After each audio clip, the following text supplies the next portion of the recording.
and so humble. Oh, you God, all the time.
Thank you very much for giving me the honor. Thank you. Please, Hajat, come and lead us in prayer.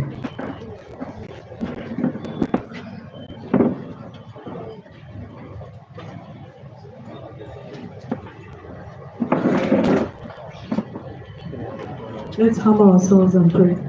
أعوذ بالله من الشيطان الرجيم بسم الله الرحمن الرحيم الحمد لله رب العالمين الرحمن الرحيم مالك يوم الدين إياك نعبد وإياك نستعين اهدنا الصراط المستقيم صراط الذين أنعمت عليهم غير المغضوب عليهم ولا الضالين آمين. I am Mukampai Atana Salim from Kisoro district. Muraho neza abafumbira n'abafumbira kazi uyu mukobwa wanyu Tana Salim abandi hano ndi kubatasha abaramutsa mwese murakoze cyane. Murakoze cyane abakitegereza kutura mutuye. Please have your seats. You're most welcome. We are humbled this morning that we are going to have the special address from the President. I will take this opportunity to recognize our leaders, Mr. President and ministers. We do have Lord Councillors. Lord Councillors, please stand up for special recognition from the President. Of course, I can see one of our councillors, Hakim Kiza, Saula, is with us. Kuria Saulo is also with us. I'm still not understanding the Kuria and the Saulo. I will come and explain what it means, the Kuria Saulo. We have also Ritano from Machimbe. She's also with us, but also born of Mitiana. You're most welcome. She's dressed like a soldier. You're very smart.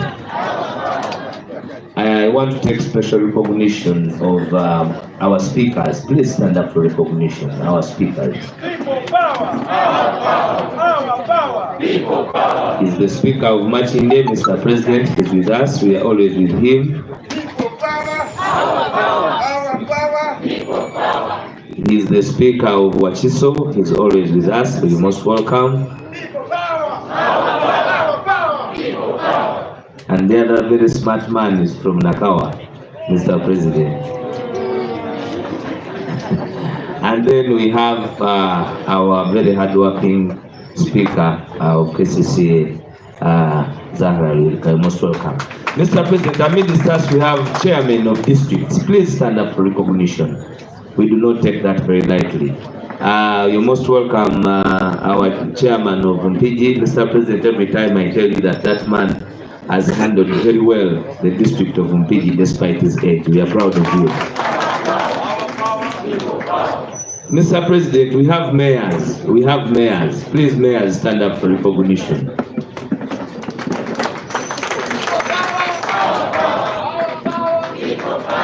I thank you for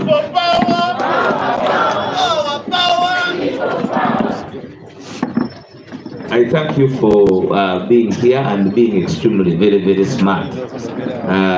Zake Mberaze, Maula, Serunjo Jowedembe, and Matthias Walukaga, my good friend and brother, you're most welcome. Ladies and gentlemen, we have eminent persons, we have different leaders. The Honorable Latif Sebagala, you're most welcome. Ajati, you're most welcome. Please stand up for recognition. Ajat Asmat, the name had run out of my mind, but my apologies. Ajat Asmat. Mama? Okay, the mother of water. She's there. We have a bishop. Bishop, you're most welcome. Bishop Tom Sange. Mr. Jude Mbabali, former chairman of Masaka District, you're most welcome. Mr. Sevina, you're most welcome. Masaka City, you're most welcome.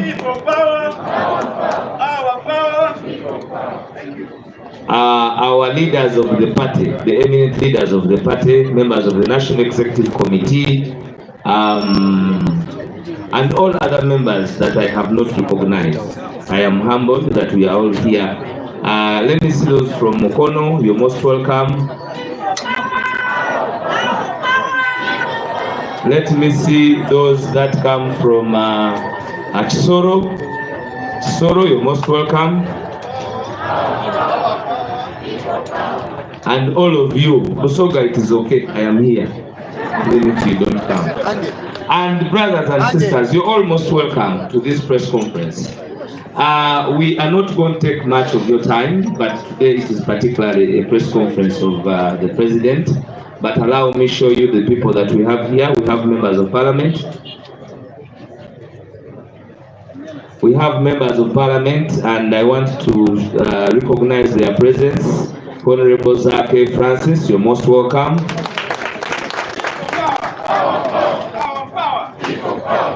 Even when the shoe is extremely beautiful, it is still Zogania type. Honorable Nyeko, you're most welcome.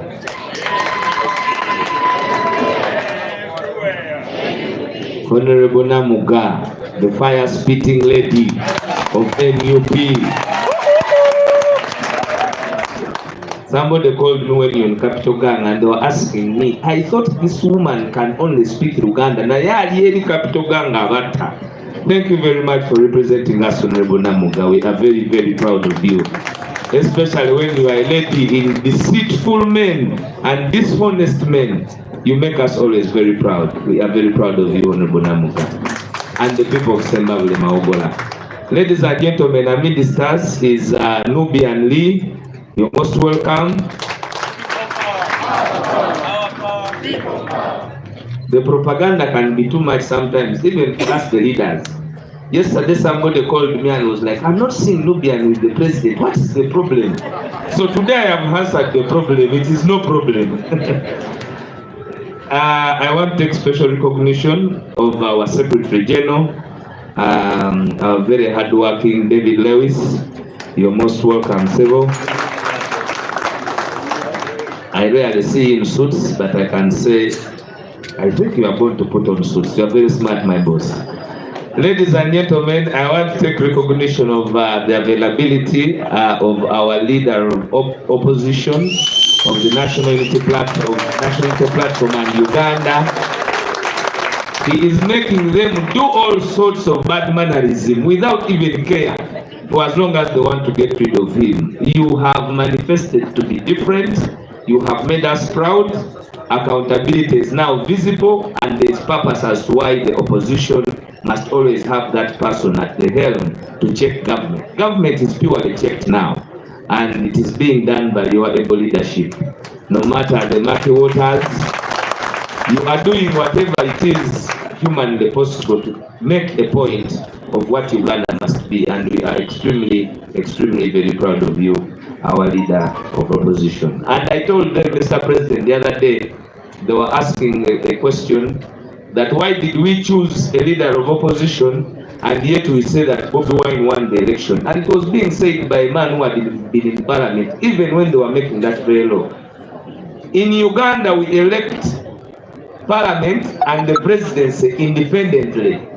That is why the presidency, a person running for president must accrue 51% as an individual, and then have parliament to assist in the doctrine of separation of powers. And in that doctrine, the doctrine of separation of powers, a president can be a president and have a parliament which is not admissible to him, but he charges his way forward to work with them through memorandums. That is why the remove bill cannot work, because the parties stand independently of what they stand for. They are not, choice is not taken that because they have come number 4, number 5, number 6, now they are in the opposition. Somebody can be number 4, but when is there NRM? And you have seen many of them. That is why we could not have refused to elect a person to lead the front of parliament, because those elections are independent of each other. Thank you very much, Mr. President. Allow me to introduce the presence of our beloved Deputy President, Her Excellency Nina Zedriga.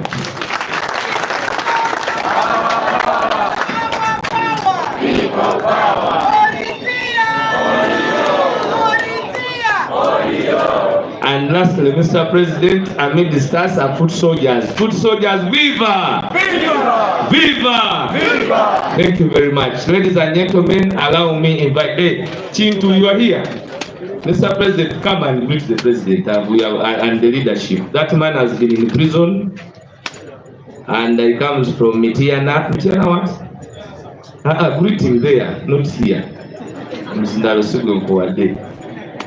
Nekyo kibako obuvunaanyizibwa bungi. He's a member from Mitiana. I was in prison. They are the group that have not accepted Lumu to do everything he wants to do there. And we thank you. Without wasting time, ladies and gentlemen, allow me invite my brother, Honorable Zake, to come and say a few words before we can invite the next speaker. Honorable Zake.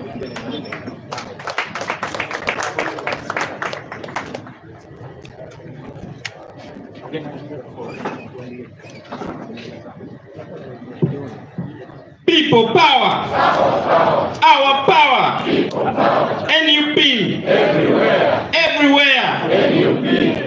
Mr. President, the Deputy President, our parliamentary leader, Right Honorable Joel Senyoni, the Secretary General, fellow MPs, and all the National Unit Platform leaders and the members. I'm here in the capacity of the National Secretary for Youth, and I'm here specifically to communicate about the youth convention that we're going to have on the 25th of October in Jinja. The people of Jinja are going to host us. Specifically, this is a convention that we had last year for the very first time. We're going to have it for the second time this week on Friday, and it's going to be our second convention for the young people, only the leaders of the young people, the youth leaders from the village level up to the national level. We shall be glad to have you all. I'm calling upon all the young leaders of the National Unit Platform to turn up in Jinja, Kakindu Stadium. That's where we're going to be. Please turn up. Banangeze wano okubategeeza ku lunaku lw'abavubuka olugendo baayo eno wiiki ku Lwokutaano, era nga nsaba abavubuka mwenna gye muli mutegeezebwa nti ku lunaku olwo tugenda kubeera ffenna Kakindu Stadium ejjinja, tugenda kuzoganyaamu, tugenda kubyogera, tugenda kukikwasaganya, tugenda kulaba nga tubeera ffenna, kubanga guno omulembe gwaffe ng'abavubuka ate pulezidenti yagutukwasa ddala ki. Mwebale nnyo, mwebale ddala. Nsaba okuddiza omuzindalo guno spokesperson waffe. Mwebale nnyo. People power.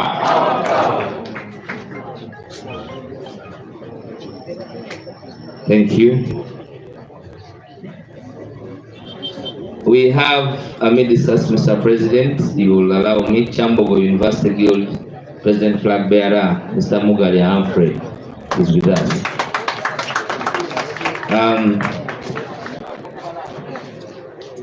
We also have Nalubega Halima, Shakira Kulumba, Bokoma Nsimbi, Kathy Kalumba, Sarah Nachintu from ANT. Sarah Nachintu from ANT. You're most welcome. We have Aisha Waligo from DP.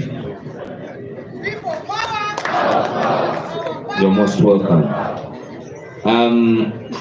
Ambassador Natete, now we talk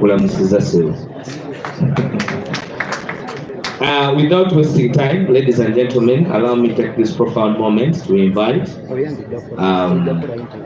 our president. He is, you're going to see him, you must clap because he's now walking better, he has no stick. Please join me, all of you, ladies and gentlemen, to invite the President of the Republic of Uganda, His Excellency Kyagulanyi Ssentamu.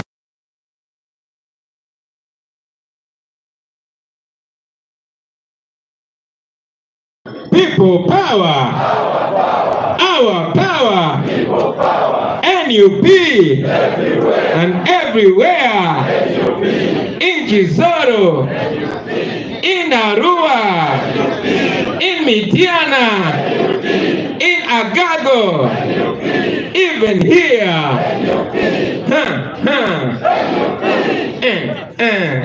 Thank you, ladies and gentlemen. Please take a seat. Very glad to see you, ladies and gentlemen. Somebody welcomed Ambassador of Firebase and Atet. Ambassador tukwaniriza. Nawulira ng'omutamivu agobye ambassador nalimanyi bagobye. Nategeeza okulaba nga nkulaba. Ladies and gentlemen, it has been a long time since we had a press conference here, since we spoke to you. And between then and now, so much has been happening. On a positive note, I want to thank the Almighty God because I'm personally getting better every day. Era kati bwe tusimbudde emisinde waluka gatayinza kundeka. I also want to salute our comrades and welcome them back, Comrade Nubiandi and Comrade Mwada Nkunyinji from Umrah. Assalamu alaikum warahmatullahi wabarakatuh. Takbir! We used to tease Nubian, we used to call him Haj Ali because he used to be the devoted Muslim in our group in Firebase. So now the name has come to pass. The man is Ali and is Haj. Mumugende compound. Also, ladies and gentlemen, we're supposed to be here with Mama Jole Mugisha, the Deputy President for Western Uganda. But as you all know, the Lord decided to take her to be with him. We continue to pray for her, we continue to remember her, but most importantly, we continue to hold so dear the values that she held so passionate.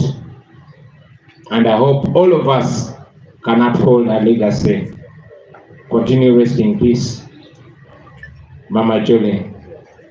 I also want to send condolences and heartfelt messages of solidarity to our brothers in the Anglican Church that lost the former Archbishop Sekade. May his soul rest in eternal peace.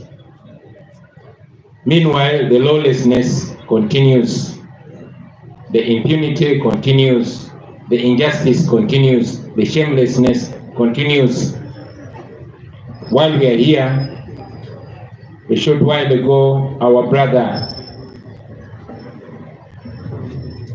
commonly known as Tabs, received shocking news, which by extension was shocking news to all of us. His father was attacked and murdered in his house.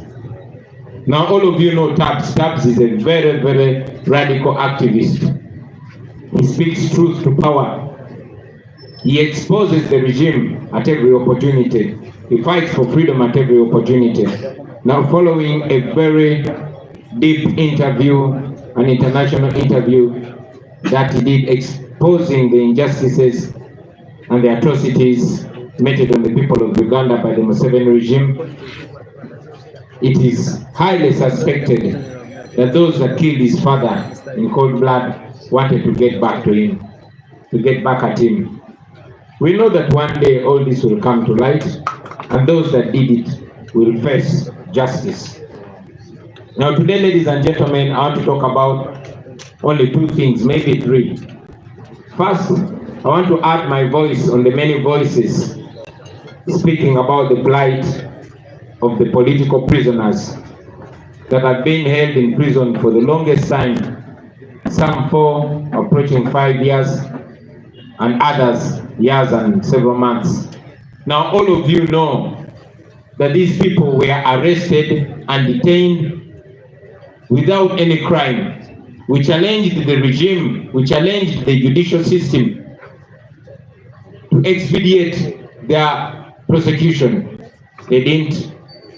No evidence was adduced, but they continued torturing these people in prison and intimidating them. All of you know that because our leadership is so reduced, you've seen irresponsible people speaking in the name of the government and bragging about,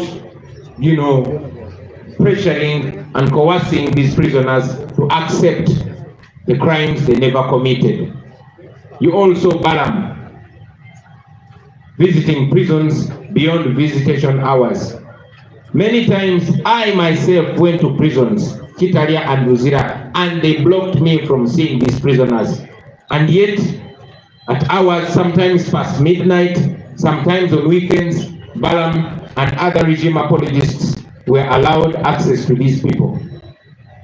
They constantly told us that they were being coerced, they were being intimidated, and others being promised lots of things if they lied on themselves, if they accepted the crimes they did not commit.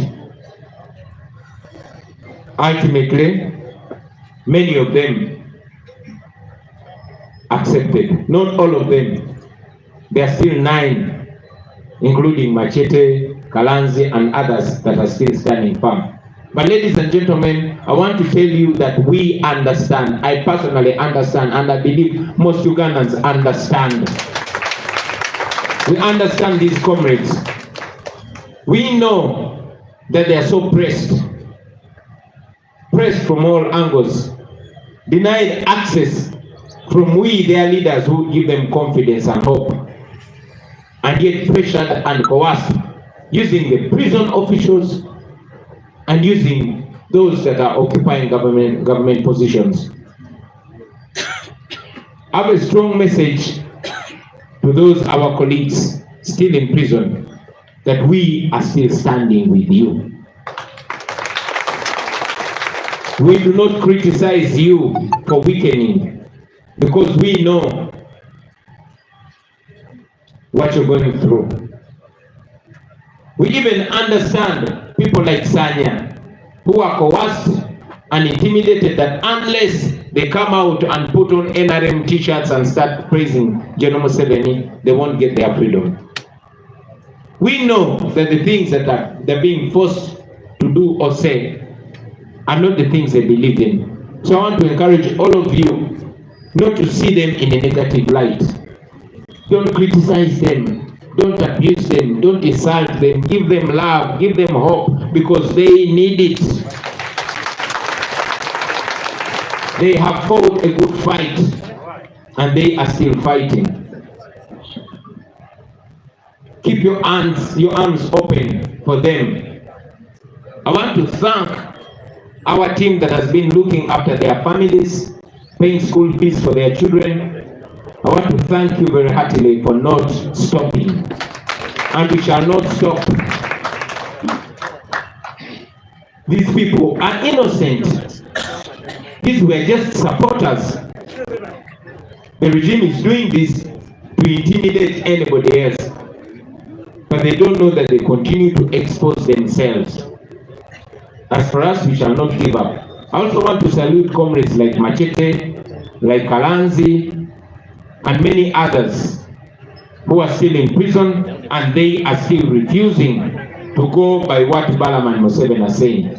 Because they understand, we took time to explain to them, it is so dangerous for anybody to coerce you to accept and be convicted, not of any other crime, but terrorism. That means you are a terrorist. That means you are accepting a curse on yourself. This regime is so heartless. You cannot subject somebody's son or daughter to such a curse. They didn't. Terrorism, supporting the opposition is not terrorism. If so, why didn't they arrest me? Because these people were supporting me and the National Unity Platform. Why don't you arrest me? Why don't you prosecute me for terrorism? That shows that you're just cowards. Anyway, we salute you, comrades. We are still with you, and we shall continue standing with you. Those that are still in prison, I would understand if you gave up. But again, I would hold you in so much honor if you didn't give up. Because at the end of the day, you can never defeat somebody that does not give up. Museveni has done everything is to try to weaken us.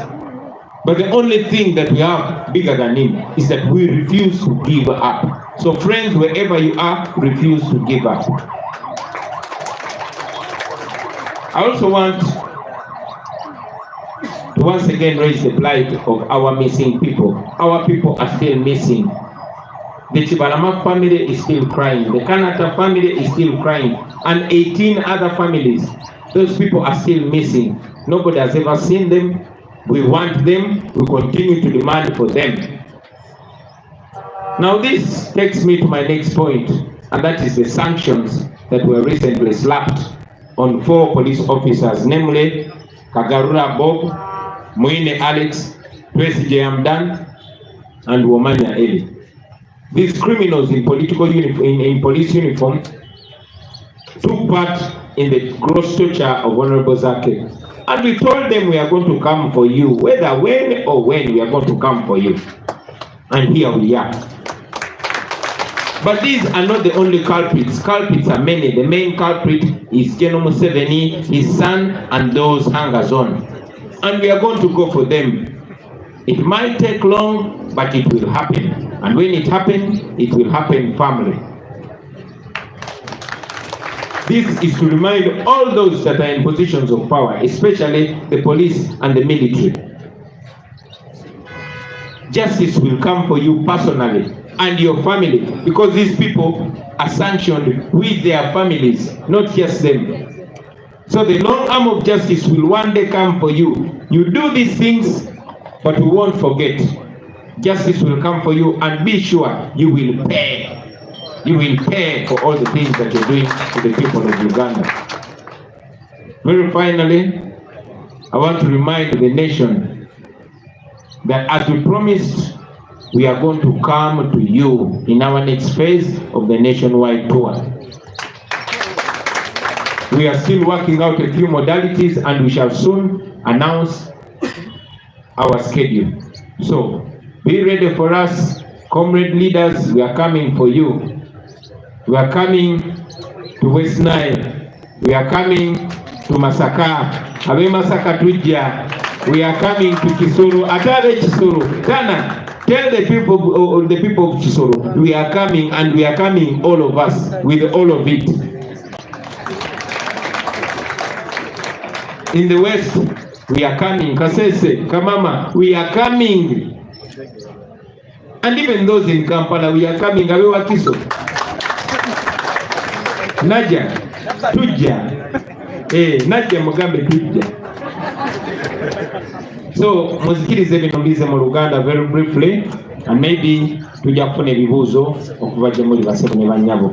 Tusanyuse nnyo okubalaba olwaleero nga bwe nabagambye nti olunaku lwaleero twandibadde ne Deputy President wa Western Uganda, Mama John Mugisha, naye Mukama yakusinga okumanya, yakusinga okola enteekateeka ez'enjawulo, yasalawo n'amutwala gy'ali. twongera omwenyumirizamu, twongera omumisinga n'okusingira ddala twongera okutambulira mu kkubo lye yatulaga okumuweesa ekitiibwa kuba ekyo kye tusobola okukola okukuuma memore ye. Namaze n'okukulisaayo muganda waffe Nubianli ne muganda waffe Honorable Muwada. Ennaku ezo twabalaba nga banekanekanye mu byeru nga bagenze kukaba mu kuliko eyo basebo. Nabagambye mu Luzungu lwakuba eri mutwanko byakabana mandize ne mu Luganda. Nubianli oyo mu biseera byaffe ebya Firebase twamutiizinganga kubanga yali omusiraamu ennyo mu ttiimu yaffe nga buli kaseera asaala emirundi mingi olunaku. Ne tumugazaako erinnya erya Haji Ali. Katonda w'amaanyi nti yetwayogeranga ng'ekisaaga akakitutuukiridde. Sebo Haji, salaamu alaikum warahmatullahi wabarakatuh. Naye era nkibajjukiza nti obumenyi bw'amateeka bugenda mu maaso, ettemu ligenda mu maaso. Gye buvuddeko ennaku si nnyingi nnyo muganda waffe Tabs gwe twakazako erya Tabs naye nga ye Andrew Natumanya, taata bwe bamuyingirira ne bamutugira mu nnyumba. Ekyo tetulowooza nti kyagwawo bugwi, naye Tabs yali amaze ebbanga nga y'omu kubakuba ebifaananyi ebyanika ebikolobero gavumenti eno byekola ku bantu. In fact yagenda ne maaso bwe yatravelinga n'agenda e Germany, ayina interview ey'amaanyi gye yakola ku international TV n'ayanika byonna ebise bikolebwa ku bannayuganda nga bikolebwa gavumenti eno. Baganda baffe abali wano, ebiseera bingi bwe mulaba nga tulina bakomrade abava mu Western Uganda, bano ba Lubongoya, bano ba Katana, bano ba Bobi n'abalala, abamu balowooza nti abamu Western Uganda bo bali bulungi, bo beeyagala. Naye ate ebiseera ebisinga bye basinga okubonaabona kuba ne mu kulonda bo babagana okulonda. Naye tekikomaawo, omuntu yenna ayogera amazima nga wa mu Western Uganda ate baba bamuteekako nnyo amaanyi kubanga bo balaba nga abaabuusa nnyo. So muganda waffe Tabs tulowooza nti bakikola ng'ekibonerezo gy'ali okutemula taata we. Bamuyingirira ng'ali mu kulya kyaggulo ne bamusambasamba embirizi ne bazimenya ne bamutuga, tebalina kye baatwala. Tumanyi nti saawa zino nga tukyafugibwa bano abantu abatemu tetusobola kusaba kunoonyereza, kubeera nga bwe mwalaba nga bamaze okunkolako obulumbaganyi bagamba nseredde n'engwa, nga bamaze okutemula Yasin Mwarua bagamba bansanze n'emmundu. So tekyewuunyisa okukeera ku makya ate ne bagamba taata wa Tabs yeetuze. Oba ne bakwata abamu ku bantu be, bino tubyogera ng'ebyokusaaga, naye era ebintu byonna byonna wano e Uganda bibanga ebyokusaaga. Naye tumanyi nti olunaku lumu tujja kumanya amazima, era abo abaatemula muzeeyi waffe muzeeyi Tebandana bajja kufeesinga akaguli era babitebye. Leero njagadde kwogera ku nsonga bbiri zokka. Ensonga esooka ey'abaganda baffe ba political prisoners oba abasibe be baasiba olw'ebyobufuzi. Nga bwe muzze mulaba nti olwa pressure gye muzze muteekawo basebo ne bannyabo ba political prisoners baffe abamu bagenda babata. Pressure gye mwateekawo ey'amaanyi locally ne internationally ya forcinga regime okuta bano bawaiza ba Edi Mutwe, ba Nubianli, ba Dani Magiki, ba Mode Ntambi n'abalala.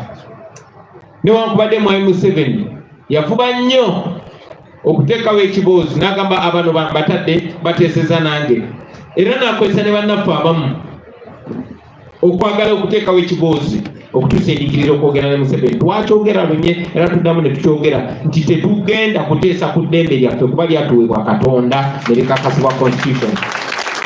Tetugenda kwegayirira Museveni mu ngeri yonna kuba tetulina musango gwe twazza. In fact bwe tuba tutunuulidde amazima Museveni ye mmenyi w'amateeka. So tetugenda kwogera naye oba kumwegayirira. naye pressure gye mwateekawo era gye muze muteekawo nga muba demandinga internationally nti babadde bafuuse n'aba icons ng'otambula eyo mu Amsterdam gy'otamanyi n'osanga akafaananyi ka Olivia Lutaya nga bakapaintize ku kisenge. Bano abantu babimanya nakibagambako wano nti baagala okuta abasibe bano naye bamanyi nti bwanaata bano abasibe olunaavaayo basobola okubakuba mu kooti. Buyinza obutasalibwa kati naye gye bujja kuba baba n'omusango gubaloopa gavumenti eno okubasiba mu kkomera ebbanga eryo nga tebalina musango. Gavumenti ya Museveni yalemwa okuleeta obujulizi bwonna obulumika baganda baffe. Eyo ensonga lwaki babadde tebawoza okumala emyaka 4. Bonna Rukutana yakuba muntu amasasi bamusiba yona ku ngazi zo, mwana bakanyamunyu ebbanga lye bamusiba n'abalala. Abakozi b'ebikolobero bonna ng'otadde n'ababbi b'amabaati bonna babasibayo abamu ssaawa abamu nnaku. Naye baganda baffe kubanga baavaayo ne wadde baagira opposition ne bawagira Kyagulanyi babasiba ebbanga eryo lyonna. Ne bwe baatuuka nga batuuse ku kisenge nakibagamba nti eno gavumenti eyagala bata ebeewonye kuba mubatuuse mu bulago. Basala amagezi gonna okweggyako omusango so that bwe muvaayo mu kkomera okusooka temusobola basiba balopa mu kooti batanza. Nene ekyokubiri nga bamanyi nti bwe munaakomawo temujja kubanga muli kaali nnyo. Ensonga lwaki bakozesa amagezi gonna era ensonga nga Museveni bw'alonda omuntu kuba minisita ng'alina ensonga emulondesezza nga bwe yalonda Saamu Mayanja nga ensonga ye yagenda kuvoola Kabaka. Bw'atyo bwe yalonda Balamu ng'ensonga ye yagenda kusendereza baganda baffe na kubatiisatiisa kubakkiriza misango gye bataakoze. Mujjukira twakyogerangako nti twagendanga mu kkomera okulaba bannaffe bano nga tebatukkiriza balaba. Nange kennyini emirundi mingi nga ngende Luzira n'Ekitalya naye nga bannemesa okulaba bano abantu nga bagamba order from above bagambye temulina balaba. Naye ate era nga mawulire ge tufuna agavaayo nti babajjayo sometimes n'ekiro 6 kubanga Balamu oba omukozi wa gavumenti omu agenze okuboogereza okubasendereza okukkiriza emisango gye batazza. So oluvannyuma lw'okutiisibwatiisibwa, oluvannyuma lw'okutulugunyizibwa n'abamu okulimbibwalimbibwa nga babasuubiza of course batagenda bawa bamaliriza nga bannaffe abamu babagonzezza okubakkiriza emisango gye batazza. Tuzze nga tubanja bannaffe nga twagala babate naye nga n'abamu kubakolera gavumenti naye nga beerimbisemu ffe nga bagamba abasibe tubakolamu ssente. Museveni tyakoma obbasiba ffe gye tukoma obbaga okugaggawala. Ne ngamba kati lwaki temubata bizinesi n'egwa? Lwaki temubata ne tuba nga tetukola ssente kuba tubadde tukugamba bannaffe bata naye nga baagala babate nga babataddeko ekikoligo. Era abamu babasindikiriza babatiisizatiisiza babanyigiriza ne bakkiriza emisango gye batazza. Si musango gwa kubba nkoko, si musango gwa accident, naye musango gwa butujju, terrorism. Ogwo gwe musango ogusinga obubi mu nsi yonna. Era kyannaku nnyo, kya mutima mubi nnyo omuntu yenna okusindikiriza omwana wa munne okumuteekako stamp eyo nti ono convicted terrorist. Kyono terrorist. Baba bakulemeseza emirimu yonna baba bakulemeseza okutambula mu nsi yonna n'okusingira ddala n'ekifaananyi kyo. Baba baagala baveeyo nga bakutaddeko conviction eyo nti ne babaddamu ne bakwata ne bakusimba amaaso g'omulamuzi. Waliwo mateeka kye bayita repeated offender. Kiraga nti gwe wasalirwako n'oku musango obutali gwa musango mulala gwonna naye gw'obutujju.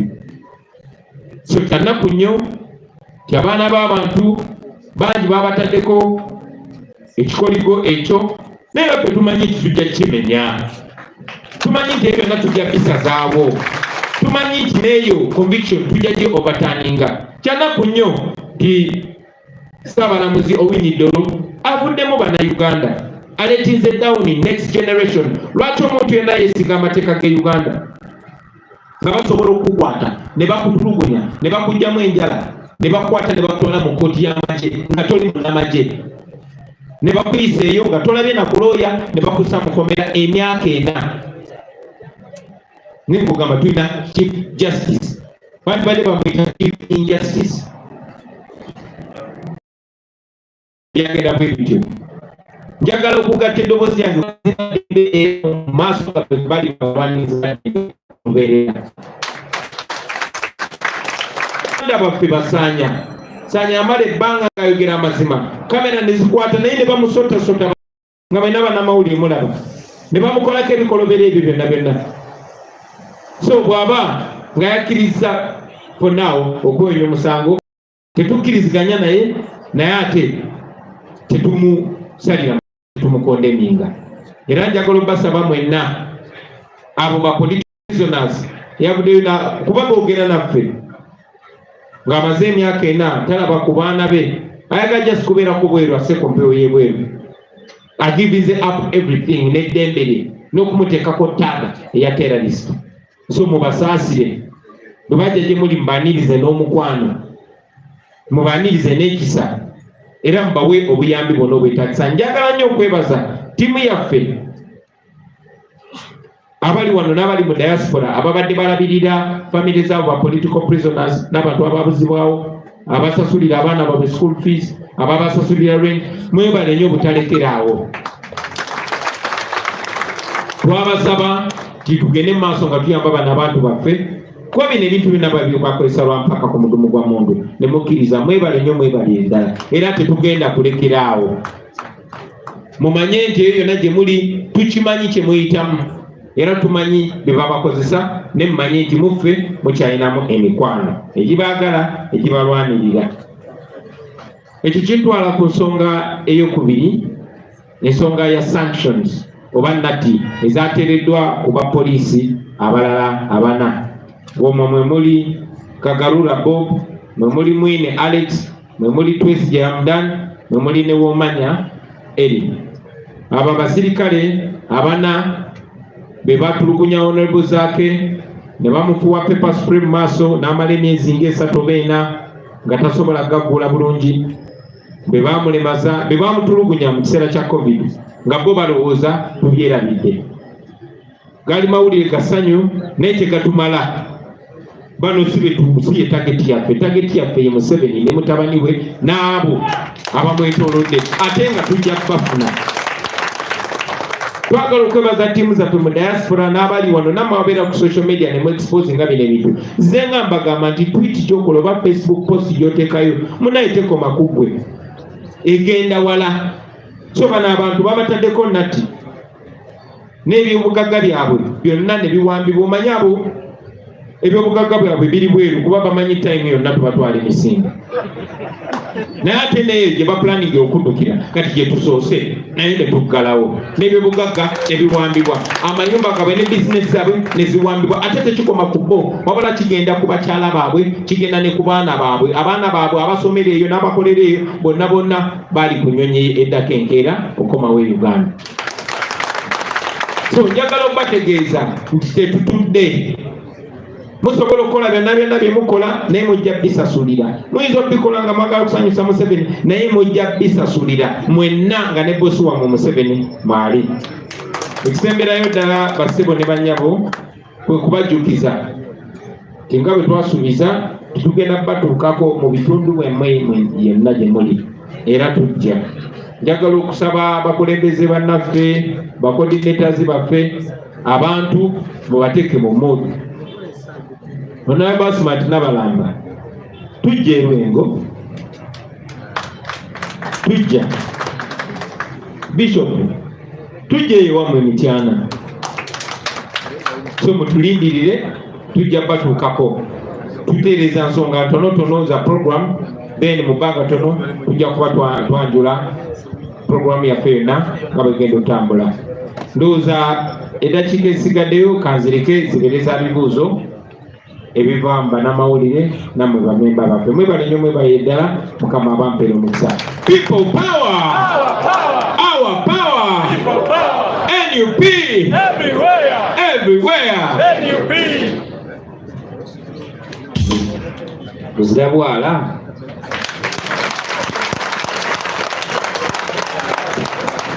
mwebala ate muvuze tusoga. Abavubuka tujja kubayidinda Kakiri Stadium ate awo waliwo ebyendawulo empewo diri awo Kamala musoga ajja kubeera mu kisaawe ekitiidi. Tunakola tutya ni president alikwida yena president ali akerowooza kanibawulira nti anaido nibo munatukobera. Thank you very much Mr. President, especially this big delegation I've been seeing is from Luweero. All of you stand up for recognition from Luweero. People power, our power. Thank you very much. You can have your seats. I want to thank you for being attentive, and I would now want to give the media the opportunity to ask a few questions. So to the media, what would be your question? Yes, my brother from NTV.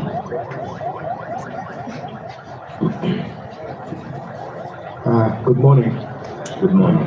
Raymond Tamale from NTV. My question goes to Principal.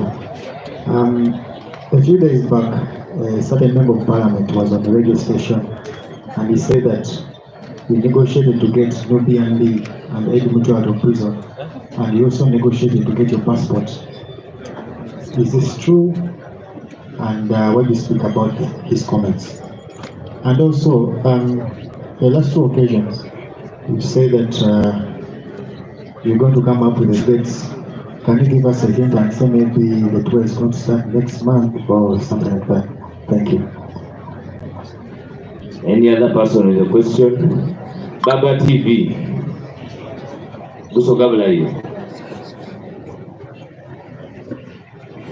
Eyanziza baba. Nize amaina nize iganasa Baba TV radio. Ndiko. Mbadde ngenda buuza mu Luzungu naye bannanga abasinga wano ne baŋŋamba atukozese Luganda basobole okukifuna. Tulina biiru bbiri ze tulina temuzikoonyeeko. Tulina biiru eya Honorable Lumu ekwatagana ku kulonda David of the opposition business nga abadde agitembe nabega tulaba ebibiina ebisinga ebyopposition nga bigyesamba. Twalaba UPC, twalaba DP ne NRM yennyini yetwayisukira nti yebadde ekitembeeta neevaayo n'ekisambajja negamba oyo avuga kike. Nammwe mwennyini aba NUP tulabako council nga naye ali mu kakiiko akatulako olwo ne bakisambajja. Okulonda leader of the opposition mwenga NUP mwatwakanya olw'okuba nti mulaba nti kyali kibakuba nti nga bwe mulina abantu abangi nti n'omukulonda okuddako kwa 2026 musobola okufuna abantu ne mufiirwa ekifo kino ekyo ekisooka. N'ebbaga eddala erya Honorable Masasi Mpuuga eyali omumyuka wa Presidential Backchain Center mu Buganda oba Central Region ery'okuzzaawo term limit gye twajjawo mu 2005 n'okutereeza oba zayita ennongoosereza mu ssemateeka nti yalaba zikyalemeseza Mwami Museveni okuva mu buyinza. Mwenga aba NUP nga tutadde ku bbali ebiriwo enkolagana yamu wakati wammwe ne Masasi Mpuuga mwe temulaba ng'okuzzaawo term limit eno eyaggyibwawo oba ne age limit mu 2017 ekikonde ekyanyoka mu palamenti temulaba nga kiyinza okubayambako okuggyako Mwami Museveni. Ekisembayo omuzungu gwe mwogeddeko ateeka sanction ku bakungu ba gavumenti yali aleetedde n'ambasada wa palamenti ambasada wa America mu Uganda Mwami Pop obuzibu yali yakamala okuteekako sanction ku Uganda. Omuzungu mwennyini n'asindika obuwumbi obusukka mu 4 zibayambeko mu kwetegekera ekirwadde kya mpox. Ate mmwe mwennyini muze mwegayira omuzungu alekere okuwa Uganda obuyambi.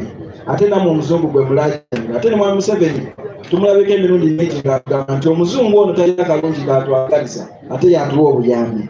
Temwandiba mu muzannyo bitu gavumenti nammwe nga omuzungu ono atuzannya buzanyi. Eyanzisa kibuuzo. Abuuziza ebibuuzo bingi naye kirungi birina ne ansa nnyangu nnyo. Yes, CBS Lwengo bali ku ddembe. Agange ezo wamu bali ku ddembe Joseph. Ekibuuzo kyembuuza bibiri.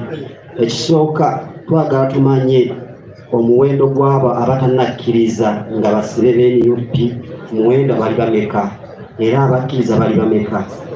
Ekirala twakula ewaffe batugamba Ssekanyo yaggwe muwanvu tubuulire eby'ekibuga. Twagala Mr. President atubuulire alambule bulabe ki abo abakkiriza omusango bayinza okusanga oluvannyuma lw'okugusala. Those are you. Are we okay?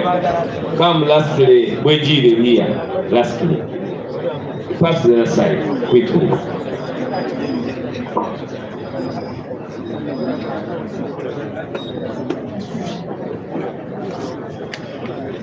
Oli live ku Shalom Television Uganda. Subscribe to the channel. Dr. Ensign Mugabe. I think Wejire will give us the last question.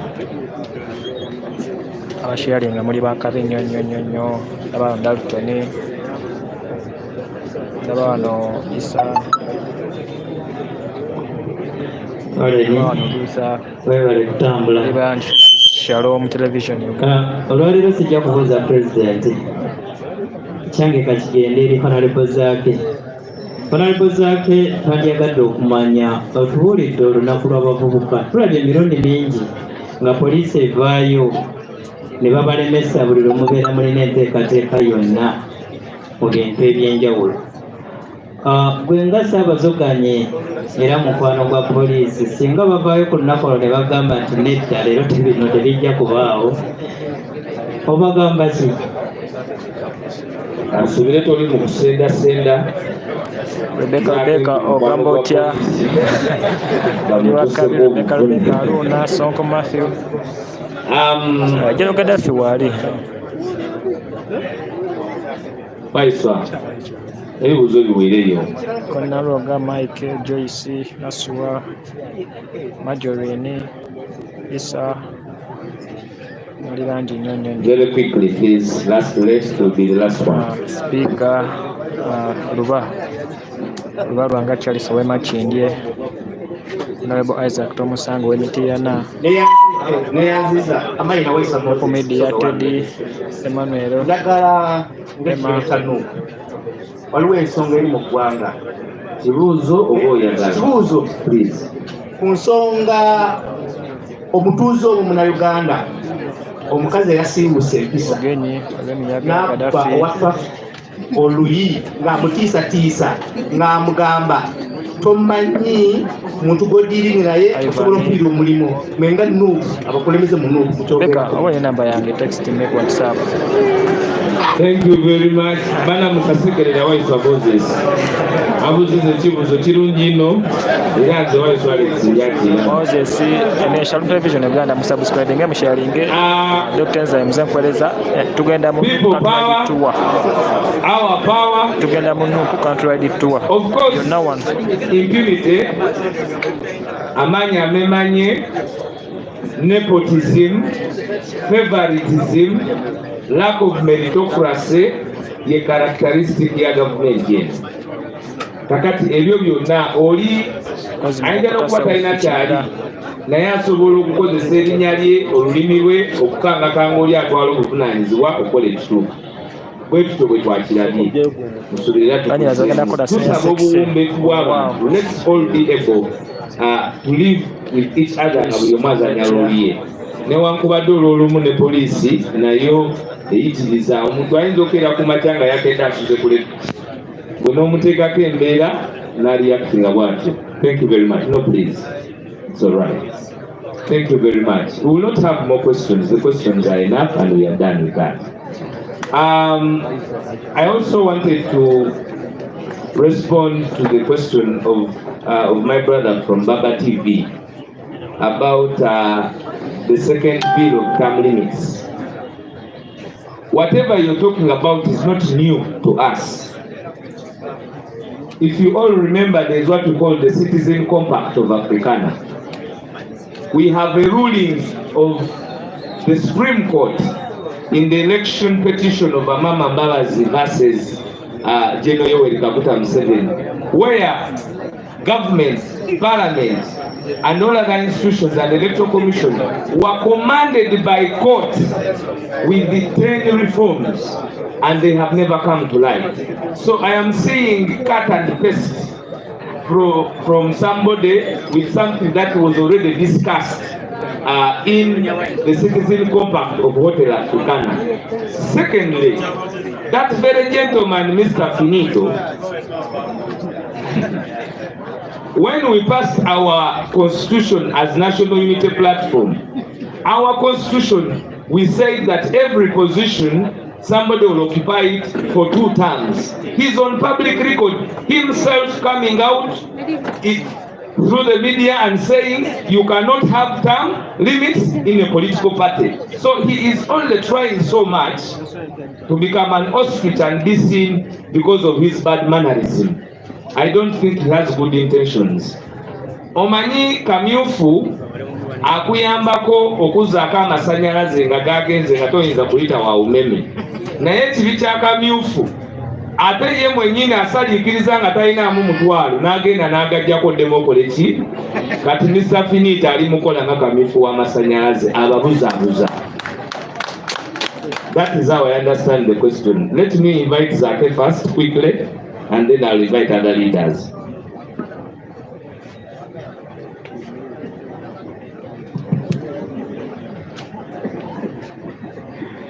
Thank you, Mr. Sematimba. First and foremost, I wish to let you know that this is a party organization activity whereby it does not require whatsoever the requirements of a public gathering. But still, we concluded with all the necessary notification to the security. We do not actually think that police will intervene, but in case that is done because we are not in Portugal or any other country, we know that anything is possible, but this is a party organization activity whereby we do not have to pass through all the formal requirements, and I think we shall have a successful event. So I still call upon all the young people to stand up, and I see most of you right here, you know the party we are in, it is a young party, and we know we are all gonna be there in Jinja, Kakindi Stadium. Njagala okukibategeeza bulungi nnyo nga nva ku kibuuzo kya Sematimba ekyo nti guno omukolo gw'abavubuka si mukolo gwa bulijjo nga gino ejja public nti olina okuyita mu mateeka ga public events. Nedda, wabula guno mukolo gwa kibiina, guno mukolo gwa bavubuka ba kibiina kya NUP, era nga twakoze ku nteekateeka zonna okulaba nga tutegeezaako bekikwatako aba security, aba internal affairs, okulaba nga omukolo guno gugenda mu maaso, era tetusuubira muntu yenna tutataaganya, wabula ffe nga bavubuka okubeera ku mukolo gwaffe ogenda okubeera ogw'omulundi ogwokubiri, ogwasooka gwali wano, oguddako tugenda kubeera Jinja ku Lwokutaano luno, era nga nsaba abavubuka ffenna tubeeyo, abasinga ndaba wano ba kibiina kya National Unity Platform, ate abasinga muli bato tubeereyo ku Lwokutaano tulabe nga tuzoganya. Mwebale nnyo, mwebalire ddala. Nange sinaweza ndowooza nzija. Thank you very much. Let me invite the Secretary General to take us through those other questions. Thank you so much. Sabu awamu omusajja ono nga twamuyita Finito. People power. Our power. Yeah, Mr. President, fellow leaders, I will respond to a few questions. I want to first of all welcome this man, then Site from detention. Then Site tumuyita flag raiser, kubanga mulaba abeera awanyise bendera.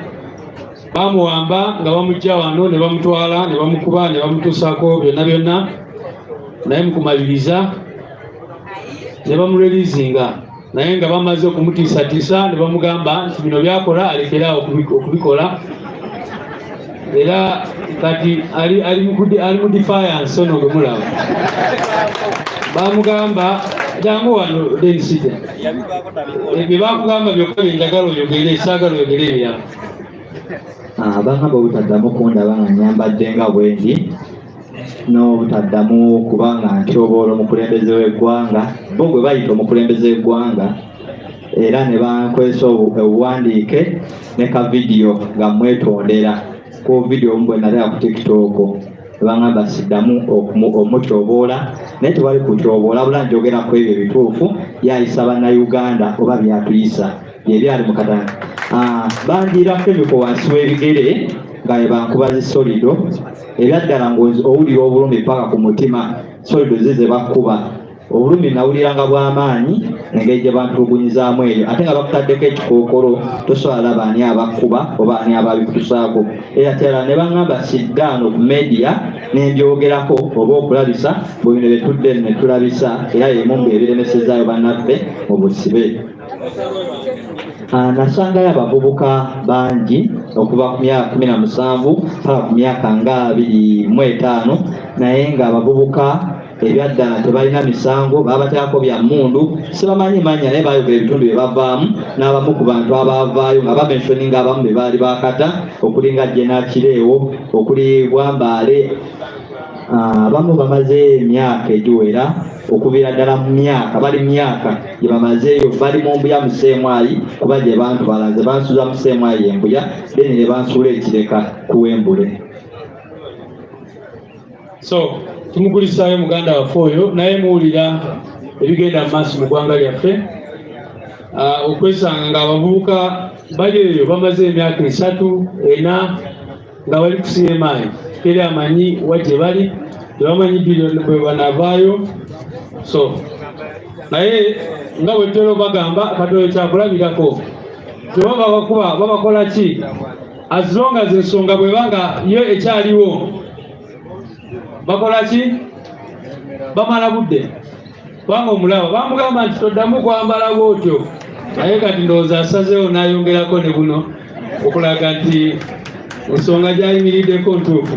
Sibakuwandulira nno naye kyeŋŋamba ntibakimanye nti ne baba naakwata abantu bameka ensonga zaffe ze tuyimiriddeko bwe ziba zikyaliwo era tujja kusigala nga tuyimiridde kweza ensonga. Olunaku lwaleero era nga bwe mumanyi baganda baffe yakireewo ne Bobi yangu abaleeta ku kkooti y'amagye nabo babatwala nga tebalina musango era ebbanga lino eryamaze mu nkomero eyo mulimanyi bulungi nnyo. Akireewo naye bamukuba bubi nnyo bwe batyo bamukuba solido wansi w'ebigere ne bakola ne bamutulugunya nnyo n'ebirala bwe bityo ne Bobi yangu of course n'abalala. Waliwo abuuziza ekibuuzo repercussion for pleading guilty nti oli bw'aba amaze state kyegezaako okukola president nga bw'ayogedde ekisooka baagala kumakinga sure nti bano abantu baffe bwe banaavaayo baleme okubagulako omusango ogwa malicious prosecution kubanga singa oli akusibira bwerere emyaka 4 n'amala n'agamba nze nkutadde oba osobola omusuuwinga for malicious prosecution. So bana munaba abalala bakolera Museveni bakimanyi bulungi nnyo nti bano abantu singa bavaayo nga tebakkiriza gino emisango automatically bajja basuuwinga. Ensonga endala eya ICC kubanga Museveni n'abantu bwe twabatwala mu ICC kati bakimanyi nti bano abaana bali mu makomera be bamu ku bujulizi bwe tubadde tutegese okutwala mu ICC kati baagala bakole plea of guilt omuntu aveeyo agambe nti omusango naguza so that time eri bwetuuka ICC ne bagamba mujje bagambe nti temulaba bapleadinga guilty. Naye ate simanyi bwe balowooza nti ensi yonna yonna nsiru tetegeera nti abantu tebalaba buli omu mu nsi yonna yonna akimanyi nti bano abantu bakakiddwa okukkiriza gino emisango. Kati repercussions of course bwe tuba tubagamba bano abaana nti temukkiriza gino emisango first of all obeera ne criminal record kiba kitegeeza nti wazza omusango gwe bamanyi bulungi nnyo nti tebazza.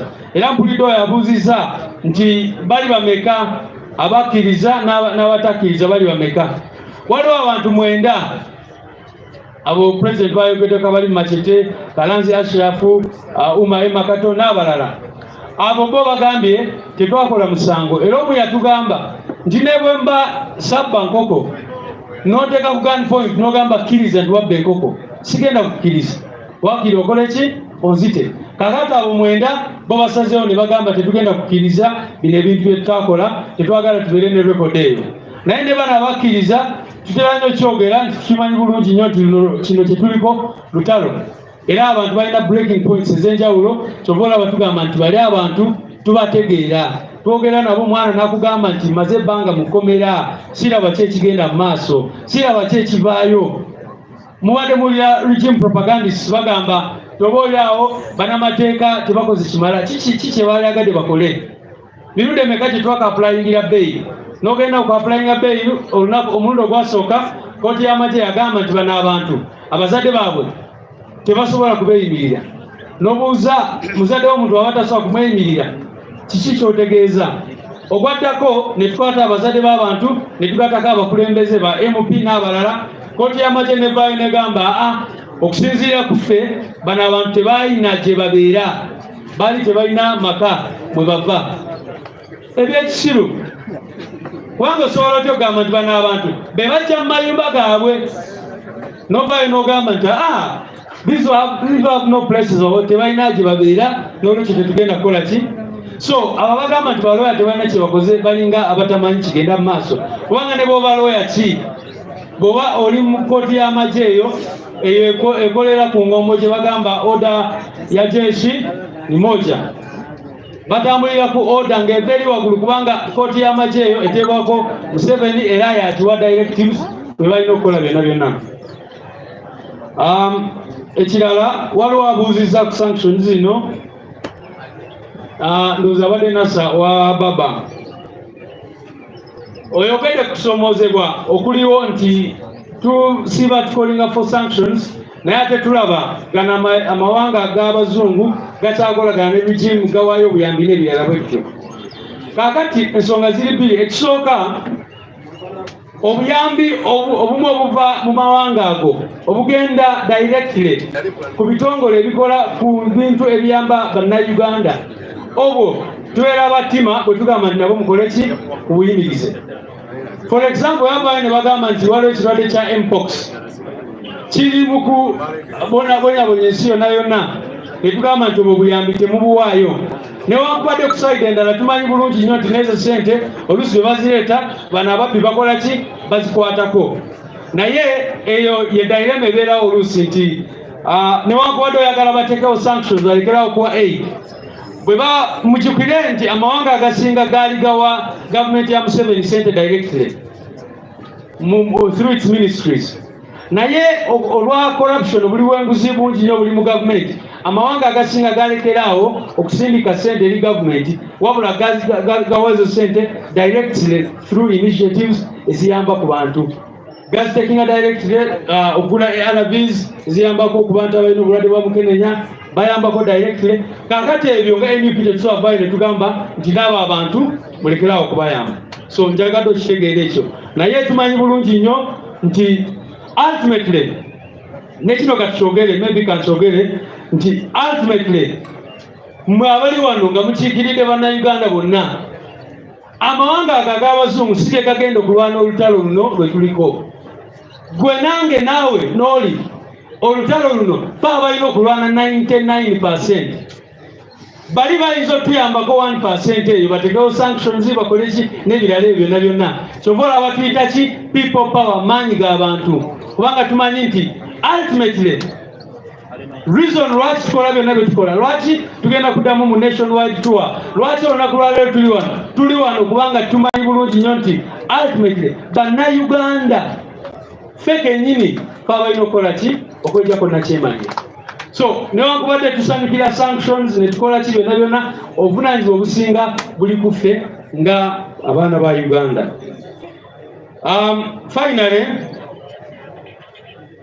babuuziza ku diro tutandika nationwide tour eyo tugenda kitandika mu nnaku ntono nnyo mukimanyi bulungi nnyo wiiki eyewedde twagenda ne tumitinga abasajja ba poliisi abaali batuyimiriza era ne babuuza ebibuuzo bingi nnyo nekyo ekyokuwamba abantu baffe ne tukibabuuza ne tubagamba mulekerawo okuwamba abantu baffe poliisi yo ng'egamba ebyo sifa ababikola nti waliwo ebitongole ebirala naye netugamba mu mateeka poliisi yokka eyalibadde ekwata omuntu naye etteeka naye likulagira butya bwolina okukwata omuntu mu mateeka era byonna netubyogerako netwogera ne ku nationwide tour n'ebirala bwe bityo so tujja bategeeza about the specific dates era twakomplaininga nnyo eri abapoliisi n'ensonga ey'okutulemesa okukungubagira deputy president waffe yatuvaako bwe twagenda embalala mujjukire bwe twali embalala enyamityobola twakeera nga tulina omukolo okukungubagira deputy president waffe ne tusanga ng'amagye gateekinze over ekisaawe kwe twalina okubeera.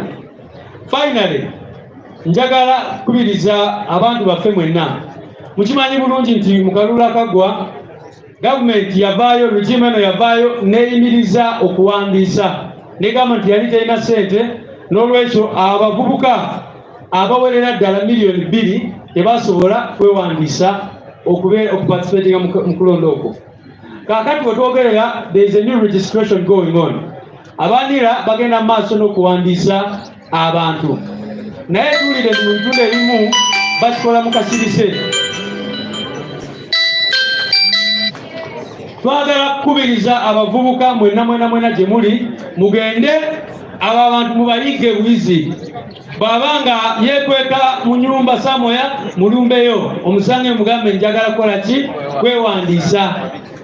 So kampeni yaffe yafuna ndagamuntu mugende maaso mwewandiise ate mukimanye nti bo bagezaako okukola ebyo kubanga batya bamanyi nti abo abantu bonna bagenda kwewandiisa buli bwa NUP naye ndagamuntu erina emigaso mingi nnyo sosobola twagala abantu baffe baleme okumisinga out kwe service.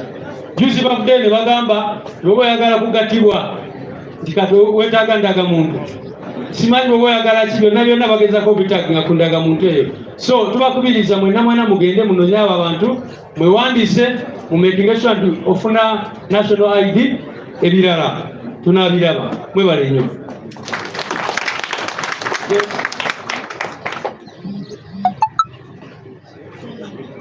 Let me invite our leader of the parliamentary front.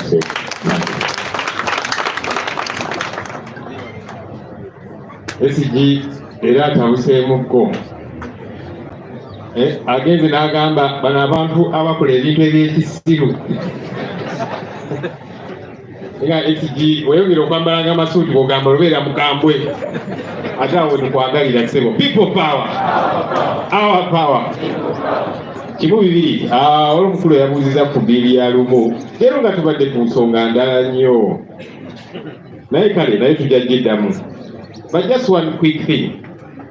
Muze mulaba abantu abatandika okikola baali ba gavumenti kati mulimu n'abeeyita ab'opposition banenya NUP ku lw'abantu bano abaasibibwa.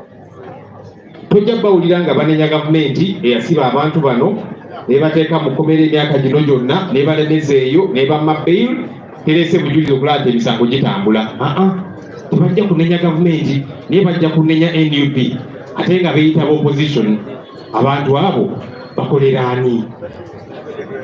Waliwo n'omukulembeze omu yagenze n'agamba ku mitimbagano nti abakulembeze ba NUP bafunye nnyo ssente ku nsonga y'abantu abali mu kkomera. N'engamba yiri omukulu ono twali twakava mu kalulu etumuwa ekifo mu paalamenti ngero bwe tukyabonaabona n'abantu baffe abali mu makomera abaabuzibwawo eyali mu paalamenti nga yeeteeseza kwefunira kasiimo kufuna ssente nga tukyali ku nsonga z'abannaffe abali mu makomera ate yagamba mbu tetufunye nnyo ssente.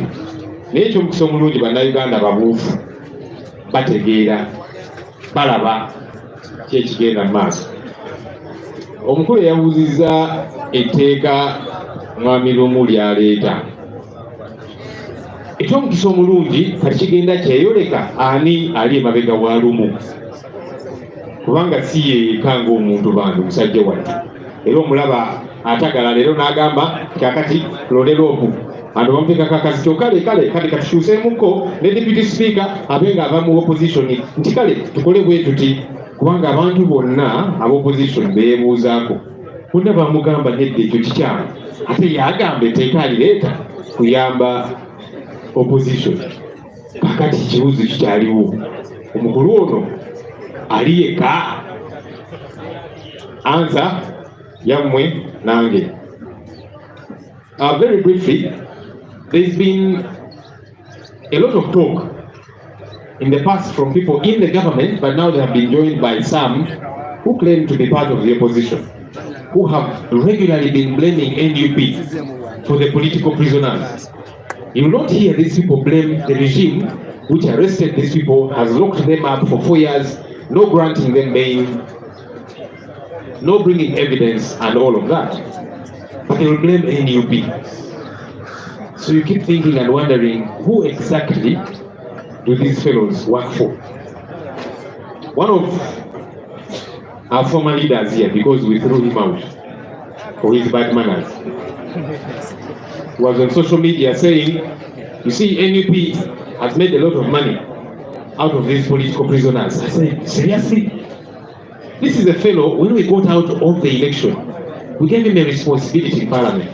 As we were battling with political prisoners, missing persons and so on, he was in Parliament awarding himself an appreciation, a service award, while we were battling with all of these different issues. So I asked the question, who exactly has made money out of all these problematic endeavors? Your answer is clear, the writing is on the wall. Somebody asked about the Lumu bill. As we have said, unfortunately for Mr. Lumu, I even sympathize with him because he was given a responsibility by whoever gave it to him. And now he's struggling with the task he was given. And that's why you see him moving positions every so often. All of a sudden he says, okay, not just the law. Now, let also the deputy speaker come from the opposition. Now also this and so on. Total confusion. Because he said that this bill is for the good of the opposition. But the opposition that you have been going to severally has told you, this is a bad bill. But he's insisting with it. So who exactly is he working for? Abaffe. Bwekibanga kirungi okulonda leader of opposition, tekyalibadde kirungi okulonda leader of government business naye. Bwekibanga kirungi okulonda chief opposition whip, ne government chief whip naye lwaki takwibwako kalulu? Tikakati shadow cabinet leader of opposition gyalonda, naye yonna tulina okugironda. Lwaki ne cabinet ya Mwai Museveni naye tetugikubako kalulu? Bwekibanga kirungi tulina okubeerawo balance. So if you're saying it is okay to elect the leader of the opposition, all right. Shouldn't it also be a good thing to elect the leader of government business? If it is okay to elect the chief opposition whip, we should also elect the government chief whip. If you're saying we should elect the shadow cabinet, which currently is appointed by the leader of the opposition, let's also elect the cabinet that Mr. Museveni brings forward, so that there is a balance. Aside from that, it is clear who this man is working for. Mr. President, ebibuuzo ebisinga ebikambwe sebo tubikwasiza yango bige.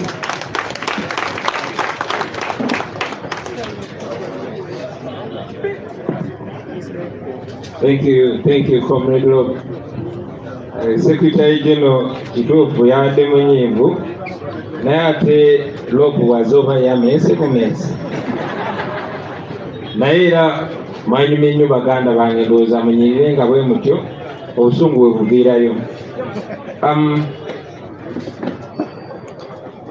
I think the questions asked or directed to me are rather diversionary. Naye ate naakola ntya nga mubimbuuzizza. Tweyama okubeera aba servant leaders. Somebody said I negotiated for Nubian and Eddie Mutwe to come out of prison. And also says that I negotiated to get my passport. I don't know when my passport was taken. Has my passport ever been taken away from me? No, nobody has ever taken my passport from me. So who do I negotiate with to give me back my passport? And secondly, the same person that claims that I negotiated Museveni to release some of the political prisoners is the same person that was pressuring us that we should negotiate with Museveni. And when we refused, he turned into an enemy. recently said, Nabagamba, I told you should negotiate with Museveni. So which is which? And if I may ask, what then did I give in exchange for Museveni to free our people? Because the negotiation is give and take. You give him our prisoners and I give you what? They did not throw light on that. Because, I mean, if I negotiated with Museveni, now Achille was abducted and taken for the same case. Treachery, possession of ammunition and all that nonsense that they put together. Bobi is in prison. Sammy of Mighty Family is in prison. So what did we negotiate for? Don't you see that these are the same? You don't see them in Uganda, Mumbuza nti waliwo omwami omu eyagamba nti nateesaganya ne Museveni oba twateesaganya ne Museveni asobole okutanubya ndi asobole okuta Edi Mutwe, Dan Magic n'abalala ne Bobi Yanga era n'agamba nti era nateesa ne Museveni okumpa pasipoti yange nesimanyi pasipoti yange Museveni yali yagitutteko oba polisi yali etutte ku pasipoti yange oba bali bagiwambyeko pasipoti yange nga nyina ogisaba baginzirize ekyo sikijjukira maybe yandikinzijukiza naye okubabuulira okubajjukiza nti omuntu y'omu nga bannaffe bakyali mu kkomera nga ffe tubabanja bubanja nga pakatikati bwe tubabanja eyavaayo n'agamba tumuolukusa agenda ateese ne Museveni ne tugaana kuba ffe tetwegayirira ku ddembe lyaffe naddala nga tetulina musango era awo bwewava obutakwatagana naffe naye gye buvuddeko namulabye ng'akutte ekkubo ng'ali mu State House ewa Museveni nga yeetema amaganzi ndowooza ng'abalabwa minisita. So ekyo kyongera obbalaga titulina abantu abagamba nti opposition naye nammwe ndowooza mugenze mulaba kuba bw'oba ogamba nti nateesa ne Museveni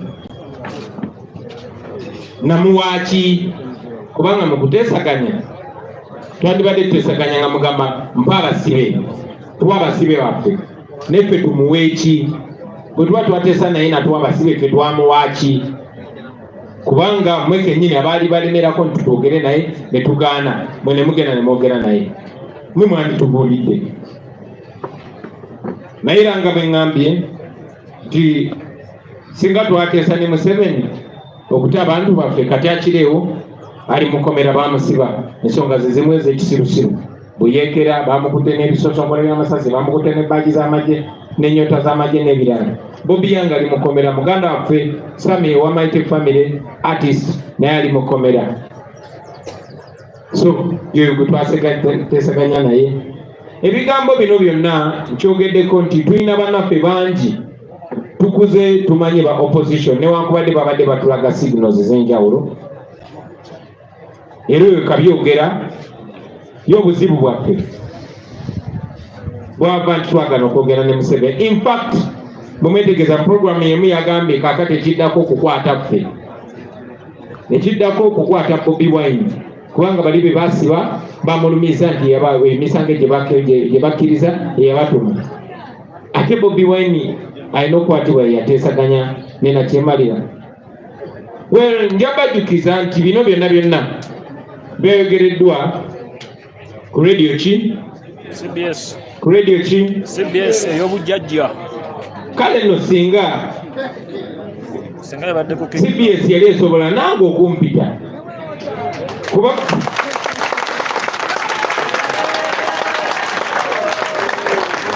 radio ya bujjajja ate nga bajjajja ababogerwako ne jjajja wange naye mwali kyandibadde kirungi nnyo otherwise abantu bajja tandika okugiraba radio y'abajjajjaffe nga propaganda radio ng'omulimu gwayo kusiga bulimba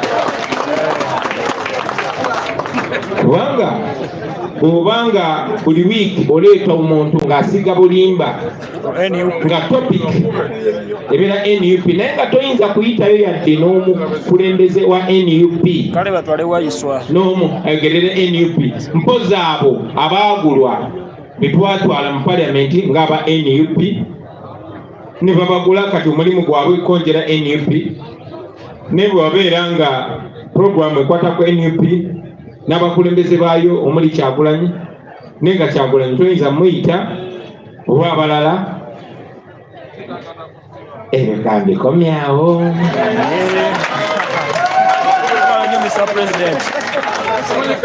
abatubuuza n'ekibuuzo ekirala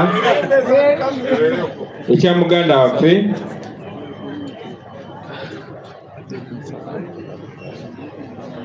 aleeta ebbago mu palamenti era munamawulire nayogera passionately nnyo n'agamba naye lwaki temuliwagira munaye tuwagira enkyukakyuka zonna naye tetumanyi nti basobola omukwata omuntu ne bamutebatiza opposition n'aleeta n'ebbago muteeka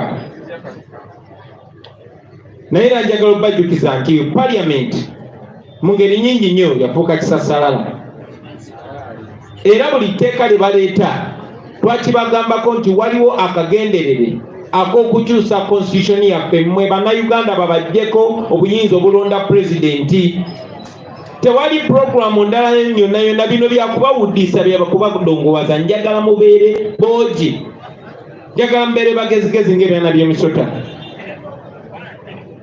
bino byonna byonna mungereza ziyita semantics kano konna konna kazigo abaffe bw'oba oyagala okutereeza ebyennonda ze ndowooza ekyandisokedde ddala kwe kukyusa engeri electoral commission akakiiko akakola ebyokulonda gye kalondebwa ekizibu kye tubadde nakyo ekinene kwe kuba nti Museveni alonda byabakama n'abalala mu kakiiko ak'ebyokulonda n'abagamba mmwe kati mwe bareefu kati nange ndi muzanyi so etteeka likyuke engeri reefu gyalondebwa akakiiko ak'ebyokulonda bwe kaba tekakyalondebwa Museveni then oyinza okuba n'essuubi tikasobola okuba nga tekalina kyekubira n'ekyo tekirimu kitwandisuubidde kati ebbago liba likoleraani abaffe okyogeddeko nti mu bbago eryo mulimu okomyawo term limits oba ekomo ku bisanja kambabuuze bwe bakomyawo ekomo ku bisanja kuba ekizibu kya Uganda fena tukimanyi ne baganda baffe abo nga munalireeta mwali twakkiriziganya nti ekizibu kya Uganda ye Museveni osinga ebigambo bibyakyuse abaffe bwe kibanga ekizibu kya Uganda ye Museveni ekomo ku bisanja ng'eri tujjako Museveni oba ekomo ku myaka kati lwaki tebaleese age limit si term limit kuba ne boleeta term limit Museveni ajja kujja agambe oke kale mutegewo term limit kasoke mpaka akateke 5 bambuzayo 5 emirala kuba mu mateeka nga basomesa nti etteeka terikola nga lidda amabega likola ki ligenda mu maaso so kakati gwe bwojja n'ogamba Museveni tugenda muwona tofaayo kandeete term limit kitegeeza yewe ekisanja ekirala kimu yeyongereyo n'ekirala kimu okuliraani so njagala okubategeeza nti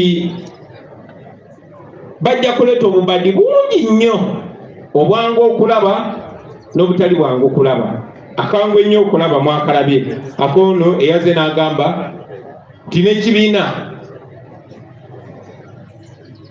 ekirina okubeera nga kyekiralonda leader of opposition baagala bakizeeyo mu paliamenti okulonda leader of opposition kibeere nga kuli presided over by Anita Amongo nga Anita Amongo ekalabalaba w'okulonda okwo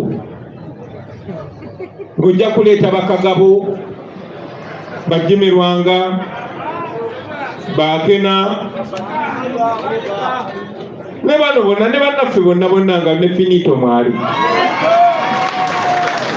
babeere nga be balonda leader of opposition kitegeeza ki disente nga bwe zizenga ziyisanganya emikono nti katwagala kuyisawo kino ne babawayo bukadde 10 bukadde 22 kitegeeza nti era Museveni gwe baagala okuwa obuyinza okulonda leader of opposition so ekyo kyangu okulaba naye kino kiyinza okubabeerera ekizibu okulaba naye njagala okubategeeza abaganda bange nti obubadi buno bwonna bwe mulabaleeta ekigendererwa kubikkulawo constitution. Ate Museveni mugezi nti ayagala kukozesa mwe aba opposition. Owa opposition yalina okuleeta etteeka lino lyalina okuleeta ebbago lino basobole okugamba mwe mwalireeta si ffe twalireeta. Kuba Museveni bye tumukubisa mu bye tumukubisa n'okuswala mwekuli wadde takyalina nsonyi naye buli we tumukubamu ttooki awemuka. So kati ayagala kikuwa bano bannaffe ssente bwe baba balireeta. So ekintu kyonna kyonna ekiriko okuggulawo constitution mbabuulirira bano mu kinootinge nti bino byonna byakuwuddisa ono buzaabuza naye ng'olunaleeta ebbago okuggulawo constitution kyebagenda okusooka okuleeta bajagamba okay nekino nakyo engeri gyebaguddewo constitution nekino nakyo kikole kite era kyekijja okuyita era kyekigendererwa kubajjako ddembe mwe bannayuganda bannange okwerondera president. Lwaki? Kubanga baganda baffe bonna abo abaali beerimbise muffe balaba chances ziweddeyo, balaba ensi ebategedde, balaba tebakyalina kye bakyusa, kati bafuuse ndya lyange eŋŋenda. Njagadde nnyo ekyo ekintu nkibateekere mu light muleme kubuzaabuzibwa kubanga mujja kubuzaabuzibwa ate mutuuke ebiseera eby'omu maaso mutandike okwemetererwa. President ebigambo byogerere tayogera ebigambo yabimalayo. Thank you very much. Thank you very much. Before we get the closing remarks from prayer from our Mama Lina Zedriga, there was something from Selector David here.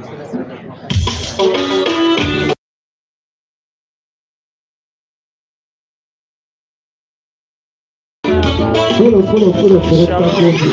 Mama yikogamba mutya nsanyusa obbala bamanya neddoboozi bambira luga fighter. People power, our power, yeah. Sure. Waki. Ebintu bingi byetuyitamu oluusi netusirikala yetuyisibwa bubi ku mitima. Abangi batuyita n'abalalu tubayitako nga tweyogeza olumu ku makubo. Abantu bakulukusa amaziga gabayitamu gakkirira tebasula mirembe. Omuntu anyigirizibwa mande n'ayingira mande nga tafunye wadde ku mirembe. Buli we tunulira Uganda n'ebigirimu amaziga n'ekulukusa abantu bange.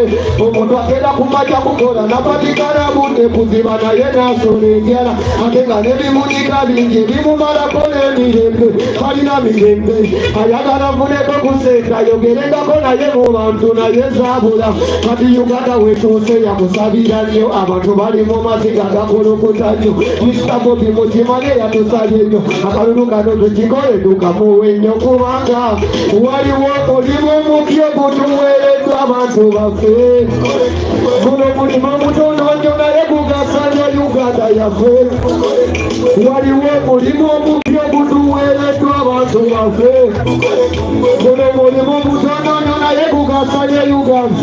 Abantu bangi banyigirizibwa naye ne basirika ate okwogera bakukuba mu ssako. Abangi batuse Uganda yabwe bagivuddemu nga n'obulumi babuwese ku migongo. Ze kati tejogeddeko kirabika tiwakufera kati nindiridde byasi ku mugongo. Akalimu kali kamu mubanda tumutekewa tufugalikise Uganda ku mutindo. Ekyo kasita kimala okugwa n'abatalina mirembe bagala kufuna ku mirembe. Akalimu tukakole wamu tetulyekyusa kuba Uganda gyetwagala yesimbisa omutali kusosola mu mawanga n'amadini. Waliwo omulimu omupya ogutuweereddwa abantu baffe. Guno omulimu mutono nnyo naye gugasa nnyo Uganda yaffe. Waliwo omulimu omupya ogutuweereddwa abantu baffe. Guno omulimu mutono nnyo naye gugasa nnyo Uganda yaffe. Tugende maaso. Omulimu omupya ogutuweereddwa abantu baffe. Mazima. Kati gubiriza guno omulembe gw'abavubuka tuli bapambanye tewali kyetulema awana batipompa wamuyisibwa bulijjo naye mitima migumu kati nga batukolere wamu tukwatire wamu kubanga bwe batunyega abatungikiriza bino emirundi by'abasajja byabalondemu naye nga lwaki bannayuganda mutusosolamu abasekulita abakuuma abantu girabika bubi nga yemwe mutta abantu kati mukama yagaba mukama yagenda bulijjo lumu na kino ne tukimaliriza mukama yagaba mukama yagenda nze mufite lugafaita tolema ati mu Bobi Wine tugende tukukole kugwe wanji amanya mafiita neyanzanyo neyanzenyo big up selector David mbagala nnyo people power ku ntiko wannange.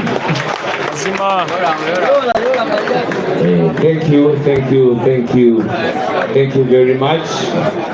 Mwebale nyobana eluga fighter mwongere ngale zamaani. Eluga fighter mwana omunoje ku YouTube kwali. We want to thank you so much. Kubanga waliwo addition ku bantu abavubuka ab'ebitone bangi nnyo mu sphere zonna bali excited okweyunga ku revolution eno era banakatemba mwenna abali eyo ba artist mwebale nnyo mwebali eddala kubanga message yammwe oluusi moving up faster is a very beautiful song. Thank you very much Selector Devi and Luga Fighter and Team Bobi Wine for always coming up with those artists. Nubian, thank you very much for that development program. Ladies and gentlemen, let me invite Mama Lina Zedriga to Shalom Television Uganda and to finally dismiss us. She's very fit. Dr. Enzyme Ngabulijjo. Thank you so much. Council, the de facto and de jure President of the Republic of Uganda,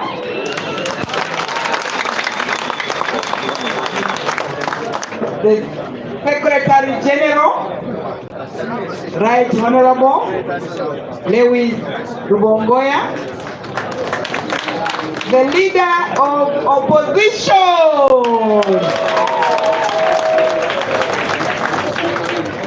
all you members of Parliament here present,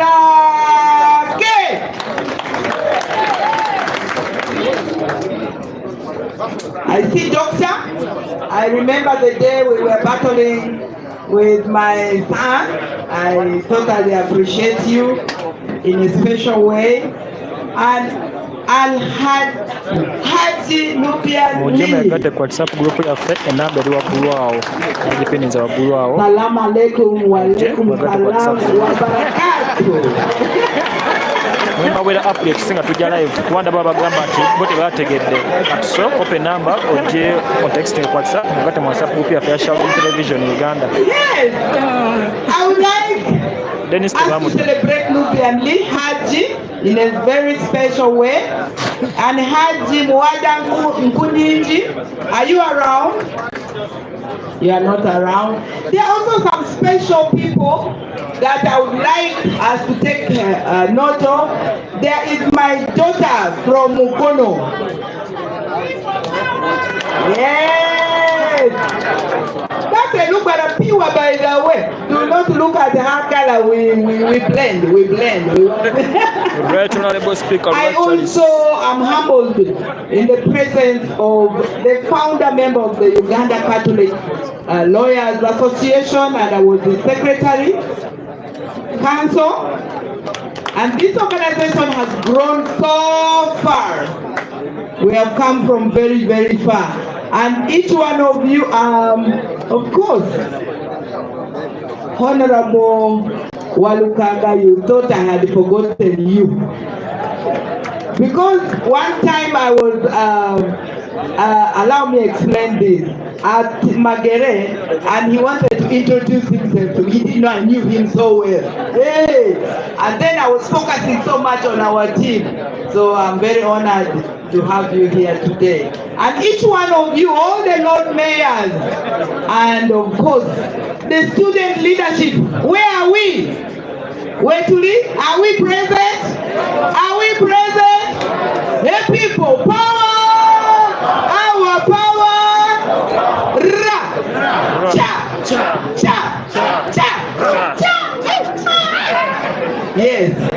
and the media fraternity.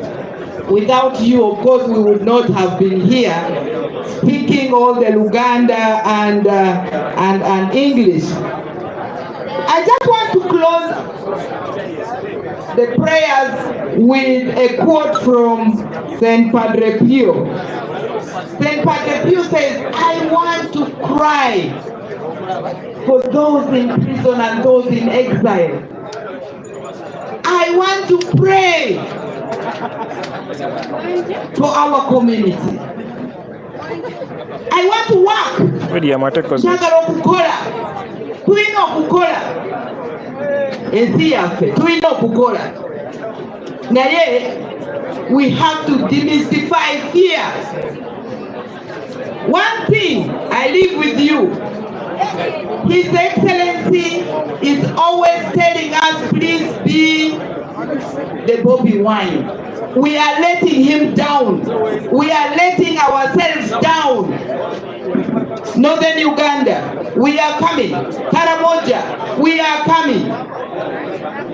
We will come our country and reclaim our stolen victory, Your Excellency. Yes, that is a commitment we are keeping and we will deliver. We are going to humble ourselves. I see there's a bishop. I would really have loved if you prayed in the closing prayer to give us a blessing, because as a practicing Catholic, when the bishop is around, I really do not have to pray. So I would like you to take this opportunity and grant us not only pray, but give us the blessing. Very, very briefly, as we go back to pray, and in a special way, for the degenerated continued lies around our party, around our president, around our teams, and clean our hearts and our minds, never even to repost those lies. Why are you propagating lies? Okolerani. Thank you very much. Kakile Sabe.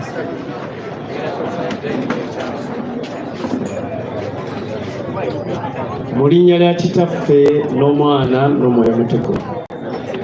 Kitaffe Katonda omuyinza ebintu byonna, twagala okwebaza. Tukwebazizza olw'ebigambo ebyogeddwa wano olunaku lwaleero byonna. Mukama Katonda omuyinza ebintu byonna, eggwanga lino erya Uganda ggwanga lyo. Gwe Katonda eyalituwa era n'otuteeka mu ggwanga lino.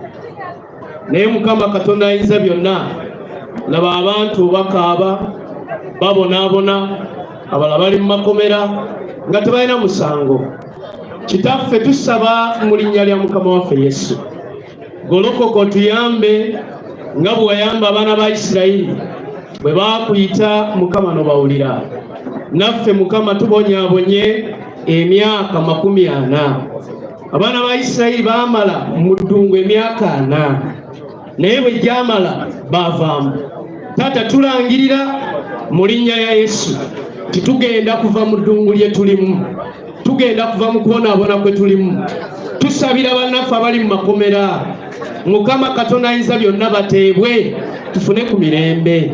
Era Mukama tulangirira watuwadde omukulembeze anaatuwa eddembe nga ye Robert Kyagulanyi Ssentamu. Mukama tusaba muwe obulamu, mukuume asobole otukulembera mu ggwanga lino. Tukwebaza Ayi Katonda mu linnya erya Yesu Kristo Mukama waffe.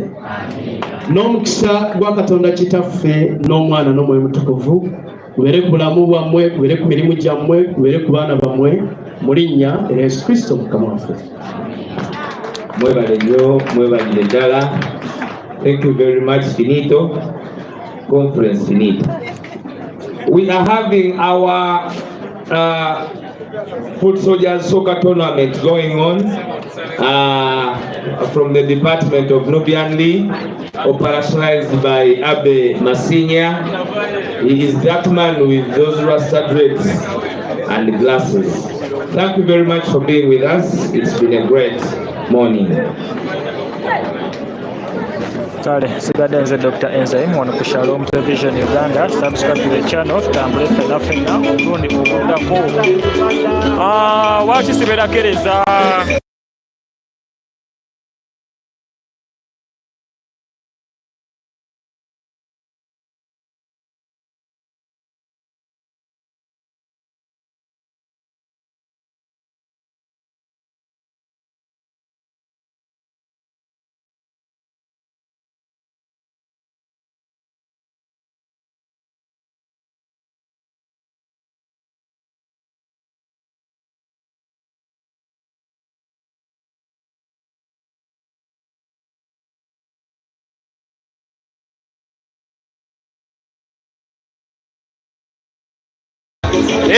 yenze kechi Nigeria yenze kechi Nigeria baba kechi Nigeria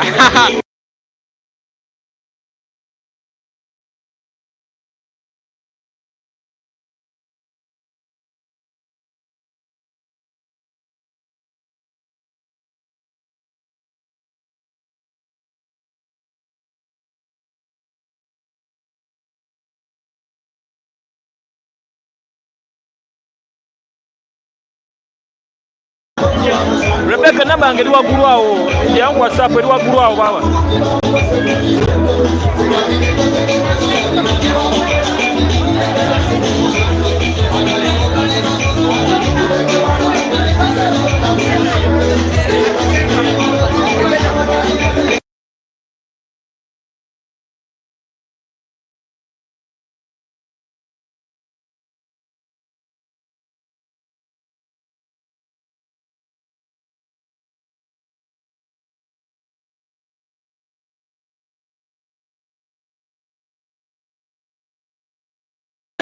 Kale mweraba sigadde nze Dr. Enzaim wano ku Shalom Television Uganda tudengana oluddako nango Rejoice webale nnyo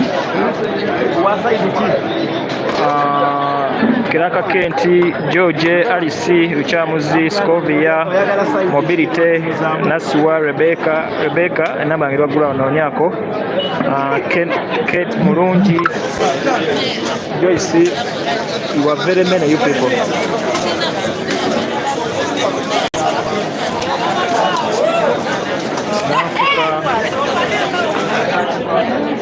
Kale ambayo kubana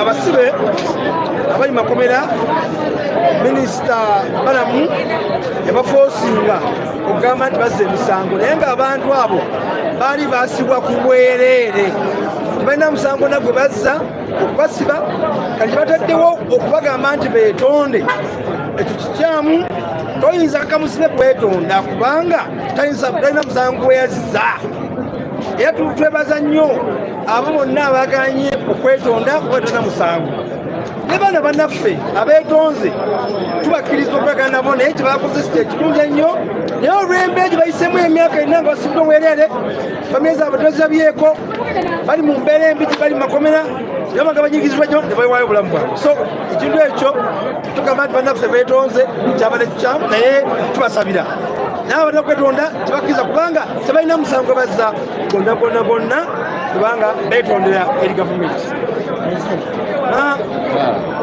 Our political prisoners were in jail. They should be strong. They didn't do any wrong to the government of Uganda. But we pray for those who have allowed to be guilty of those, what can I call it, to be guilty of what they didn't do. They're not guilty, but because of the government forcing them, the minister of the youth forced them to allow that they committed offenses which they didn't commit. These are political prisoners. I jailed because of anything, because they are in support of the opposition of this government. Yeah. So we pray for them, but those who didn't allow, just be strong. We are there to support you. Don't allow offenses which you didn't do. Our political prisoners didn't commit any offense. the issue whether in prison because they are supporting His Excellency Namutagwanyi or supporting the government in waiting. So pray for our brothers who are in jail.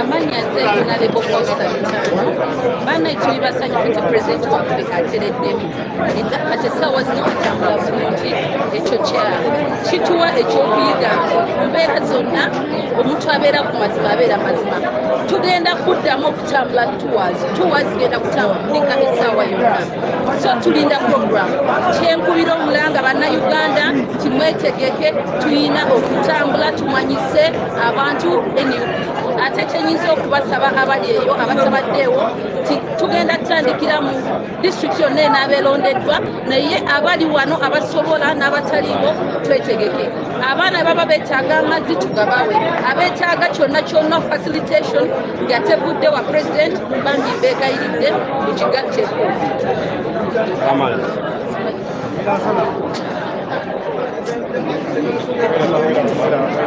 twebaza Katonda nti akabiriiti ka Uganda pulezidenti waffe Robert Kyagulanyi Ssentamu amaze